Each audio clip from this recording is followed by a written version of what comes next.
اللہ الرحمن الرحیم۔ حضرت عامر بن شعیب اپنے والد کے ذریعے سے اپنے دادا سے روایت کرتے ہیں، فرماتے ہیں اللہ کے رسول صلی اللہ علیہ وآلہ وسلم نے ارشاد فرمایا، نجا اول هذه الامہ بالیقین والزہد۔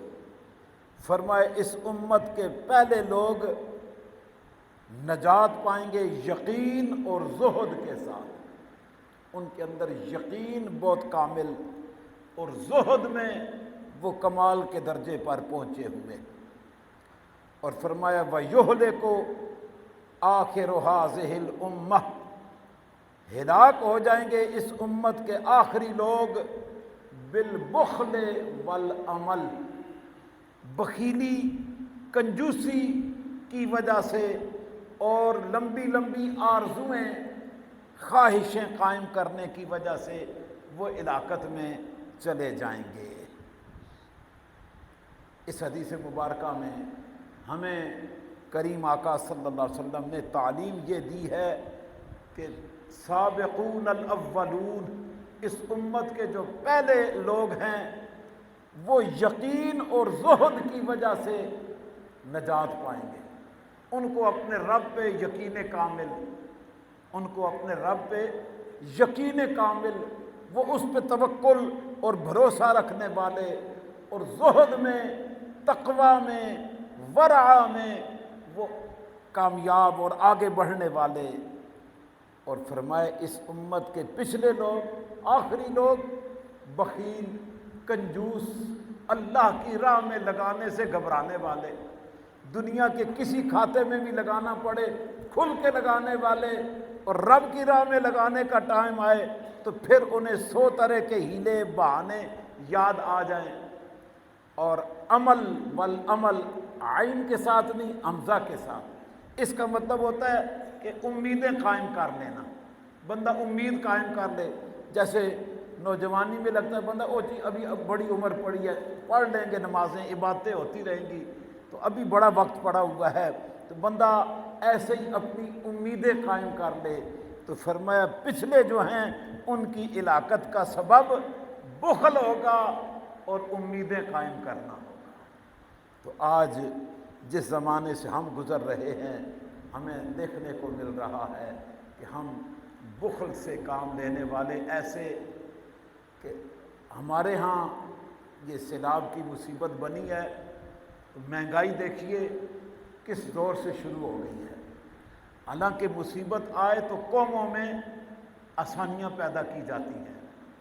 جاپان میں یہ 2 سال پہلے سونامی آیا تو میں پڑھ رہا تھا، ایک بندے نے، اس کی بریڈ کی دکان تھی ڈبل روٹیوں کی، اس نے دکان سے باہر رکھ کے ایک کاغذ پہ لکھ کے لگا دیا، جس کے پاس جتنے پیسے، قیمت اتنی ہے، آپ کے پاس جتنے پیسے ہیں وہ یہاں رکھ کے تو یہ بریڈ لے کے چلے جائیں، نہیں ہے تو میری طرف سے فری لے جائیں۔ یہ کامیاب ہونے والی قوموں کا یہ سوچ ہوتی ہے اور یہ انداز ہوتا ہے کہ اب اس وقت کسی کے پاس پیسے ہیں، کسی کے پاس نہیں ہیں، تو اسے بھی پتہ تھا کہ میری قوم میں جس کے پاس ہوں گے وہ دے کے جائے گا، ایسا نہیں ہوگا کہ جیب میں پیسے پڑے ہیں مفت کا ہی مال لے جاؤ۔ پھر یہ پاکستان کے اندر ہی سوچ پائی جاتی ہے۔ جو خیمہ 1500 2000 روپے کا ملتا تھا 15 ہزار میں بیچ رہے ہیں، 15 خدا کے بندو، مرنا نہیں ہے، قبر قیامت نہیں ہے، تمہیں سمجھ نہیں ہے کہ یہ سونامی تم پہ بھی سیلاب آ سکتا تھا نا، جو ادھر آیا ہوا ہے ادھر تمہارے یہ گودام سارے تباہ ہو جاتے، کیا کر لیتے رب کا؟ رب ہے، اس نے ان علاقوں میں پانی پہنچایا جہاں بارشیں ہوتی کوئی نہیں تھی، پھل کے وہ علاقے جو بیچارے پانی کی وجہ سے مر رہے تھے کہ پیاس کی وجہ سے، وہاں بارشوں نے سیلاب کھڑے کر دیے ہیں۔ تو اس لیے ایسے مشکل وقت میں مشکلات کا سامنا کرنا ہوتا ہے۔ جو اندر پڑا ہوا ہے چاہیے تو یہ کہ ساری زندگی ترپالوں سے کماتے رہے ہیں نا، اب مفت دے دیتے کہ یار کماتے رہیں گے پھر کمائی ہو جائے گی، اللہ نے زندگی دی، موقع دیا، نہیں۔ اب وہ سوشل میڈیا پہ آ رہا ہے کہ جو 2000 کا مل جاتا تھا 15 ہزار پہ قیمتیں بڑھا دی ہیں۔ یہ خدا کو جواب نہیں دیں گے؟ تو یہ ہے وہ ہمارے اندر لالچ کا پن کہ جناب ہم مشکل وقت میں رمضان آتا ہے تو 100 روپے والی چیز 300 روپے میں بیچی جاتی ہے۔ حالانکہ انگلینڈ کے اندر جتنے بڑے اسٹور ہیں نا وہ رمضان پیکیج لگا دیتے ہیں، سستی چیزیں کر کے بیچتے ہیں کہ مسلمانوں کے یہ جو ہیں وہ فاسٹنگ ڈیز آ گئے ہیں، روزے رکھنے کے دن آئے ہیں، یہ دن بھر بھوکا رہیں گے تو اچھا کھانا ان کو سستا مل جائے، پوری وہ ایک سائڈ لگا دیتے ہیں، وہاں پہ وہ رمضان ڈیز لگا دیتے ہیں کہ یہ رمضان کے لیے ہماری آفر ہے مسلمانوں کے لیے، اور ہم ایشین جتنی چیزیں کھاتے ہیں ساری سستی کر۔ اور یہاں کیا حال ہوتا ہے؟ جنہوں نے کلمہ پڑھا ہوا ہے، جن کو رب پہ توکل، اور دب کے مہنگی کر دیں گے جناب۔ اور یہی وجہ ہے برکتیں اٹھ گئی ہیں، اللہ جتنا زیادہ ہوتا جا رہا ہے برکت کوئی بھی نہیں ہے۔ اس لیے یہ حضور فرما رہے ہیں کہ اس امت کے آخری لوگ بخل کی وجہ سے ہلاک ہوں گے، ان کے اندر کنجوسی اور بخل پیدا ہو جائے گی اور امیدیں قائم کر کے بیٹھ جائیں گے۔ ہمیں اپنے رب پہ توکل اور یقین کو مضبوط کرنا چاہیے۔ رب ہے اور اس کی راہ میں جو لگتا ہے وہ رکھتا نہیں ہے، لوٹاتا ہے۔ حضرت مصعب بن عمیر رضی اللہ تعالی عنہ ایک دن مدینہ منورہ میں ان کو رسول اللہ دیکھ کے رونے لگ پڑے۔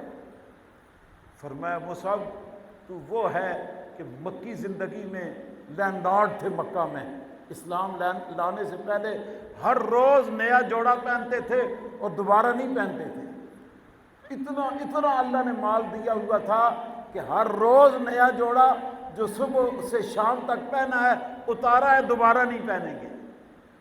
تو جب اسلام لے آئے، ہجرت کر کے مدینہ میں پہنچے تو پھٹے ہوئے کپڑے پہنے ہوئے تھے، پھٹے ہوئے کپڑے، پیبند لگے ہوئے۔ رسول اللہ دیکھ کے رونے لگ پڑے، میرے مصعب تو اس حال میں راضی ہے اپنے رب سے؟ کہا یا رسول اللہ آپ پہ بھی راضی ہوں، اپنے رب پہ بھی راضی ہوں، جو لطف اس زندگی میں ہے وہ اس زندگی کے اندر نہیں تھا۔ تو یہ ہے ایمان، اور یہ ایمان کی برکتیں ہیں کہ وہ بندہ جو ہر روز نیا سوٹ پہننے والا ہو، اسلام اس سے جو سوٹ ہے وہ تو لے ہی لے، جو پہنے ہوئے ہیں وہ بھی پھٹے ہوئے دے، تو پھر بھی بندہ اس پہ راضی رہے۔ کمال یہ ہے اللہ پاک ہمیں ہمارے اسلاف کی میراث پہ قائم رہنے کی توفیق عطا فرمائے۔ اس مشکل گھڑی میں بجائے مشکلات پیدا کرنے کے آسانیاں پیدا کرنی چاہیے۔ رب ہے، وہ ان آسانیوں کے بدلے میں بہت ساری جزا عطا فرمانے والا ہے، ورنہ مہنگائی سے لوگ لینا چھوڑ دیں گے نا۔ لوگ اب ٹماٹر 400 روپے کلو بکے تو کون لے گا؟ کس نے لینے ہیں جی؟ بغیر ٹماٹروں کے کھانا نہیں بن سکے گا، ہم چھوڑ دیں گے؟ تو رکھ کے بیٹھے، کوئی بندہ بائیکاٹ کرنا بھی ہم سیکھ جائیں نا، جب چیز حد سے تجاوز کرے لوگ اپنا ہاتھ کھینچ لیں، ہم نہیں لیں گے جی، تو بالکل معاملہ سیدھا ہو جاتا ہے۔ ہمارے یہاں مہنگی ہوتی ہے، لوگ کہتے ہیں یار آج 400 روپے ہو سکتا ہے کل 600 روپے ہو جائے، تو چلو میں تو 3 کلو لے جاؤں نا، میرا تو کام چلے، تو اس سے دکان والے کی موج لگ جاتی ہے۔ تو اس لیے جب لمٹ کراس ہونے لگے تو بریک کر لینی چاہیے۔ اللہ پاک ہمیں یقین محکم عطا فرمائے، اپنے رب پہ ہمیں کامل یقین رہے کہ ہمارا رب ہے، اور وہ ہماری ہر سختی اور ہر پریشانی میں ہمارے ساتھ ہے، اور ہماری ہر تکلیف بھی اسی نے دور کرنی ہے۔ بس یہ ہم اگر اپنی زندگی میں نافذ کر لیں تو اسی کے اندر اللہ نے کامیابی رکھی ہوئی ہے۔ اللہ پاک ہمیں عمل کی توفیق عطا فرمائے۔